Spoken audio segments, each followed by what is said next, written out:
خراج خراج اور مال گزاری کے بارے میں وہ طریقہ اختیار کرنا جو مال گزاروں کے حق میں زیادہ مناسب ہو کہ خراج اور اہل خراج کی اصلاح و فلاحی میں سارے معاشرے کا فائدہ ہے، اور کسی کے حالات کی اصلاح خراج کی اصلاح کے بغیر نہیں ہو سکتی ہے۔ لوگ سب کے سب اسی خراج کے بھروسے زندگی گزارتے ہیں۔ خراج میں تمہاری نظر مال جمع کرنے سے زیادہ زمین کی آباد کاری پر ہونا چاہیے کہ مال کی جمع آوری زمین کی آباد کاری کے بغیر ممکن نہیں ہے، اور جس نے آباد کاری کے بغیر مال گزاری کا مطالبہ کیا اس نے شہروں کو برباد کر دیا اور بندوں کو تباہ کر دیا، اور اس کی حکومت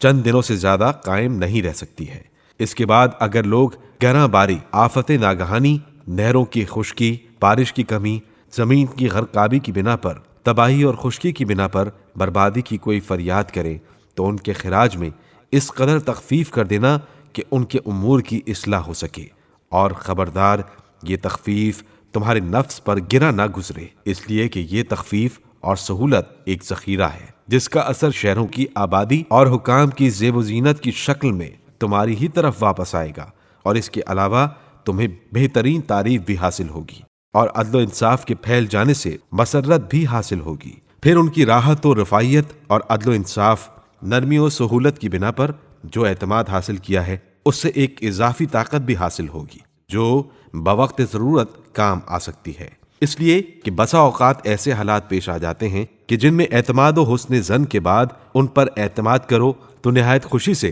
مصیبت کو برداشت کر لیتے ہیں، اور اس کا سبب زمینوں کی آباد کاری ہی ہوتا ہے۔ زمینوں کی بربادی اہل زمین کی تنگ دستی سے پیدا ہوتی ہے، اور تنگ دستی کا سبب حکام کے نفس کا جمع آوری کی طرف رجحان ہوتا ہے، اور ان کی یہ بدظنی ہوتی ہے کہ حکومت باقی رہنے والی نہیں ہے، اور وہ دوسرے لوگوں کے حالات سے عبرت حاصل نہیں کرتے ہیں۔ کاتب، اس کے بعد اپنے منشیوں کے حالات پر نظر رکھنا اور اپنے امور کو بہترین افراد کے حوالے کرنا،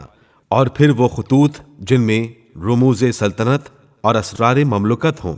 ان افراد کے حوالے کرنا جو بہترین اخلاق و کردار کے مالک ہوں اور عزت پا کر اکڑ نہ جاتے ہوں کہ ایک دن لوگوں کے سامنے تمہاری مخالفت کی جرت پیدا کر لیں اور غفلت کی بنا پر لین دین کے معاملات میں تمہارے عمال کے خطوط کے پیش کرنے اور ان کے جواب دینے میں کوتاہی سے کام لینے لگیں، اور تمہارے لیے جو عہد و پیمان باندھیں اسے کمزور کر دیں، اور تمہارے خلاف ساز باز کے توڑنے میں عاجزی کا مظاہرہ کرنے لگے۔ دیکھو یہ لوگ معاملات میں اپنے صحیح مقام سے ناواقف نہ ہوں کہ اپنی قدر و منزلت کا نہ پہچاننے والا دوسرے کے مقام و مرتبے سے یقیناً زیادہ ناواقف ہوگا۔ اس کے بعد ان کا تقرر بھی صرف ذاتی ہوشیاری، خوش اعتمادی اور حسن ظن کی بنا پر نہ کرنا کہ اکثر لوگ حکام کے سامنے بناوٹی کردار اور بہترین خدمت کے ذریعے اپنے کو بہترین بنا کر پیش کرنے کی صلاحیت رکھتے ہیں، جبکہ اس کے پس پشت نہ کوئی اخلاص ہوتا ہے اور نہ امانت داری۔ پہلے ان کا امتحان لینا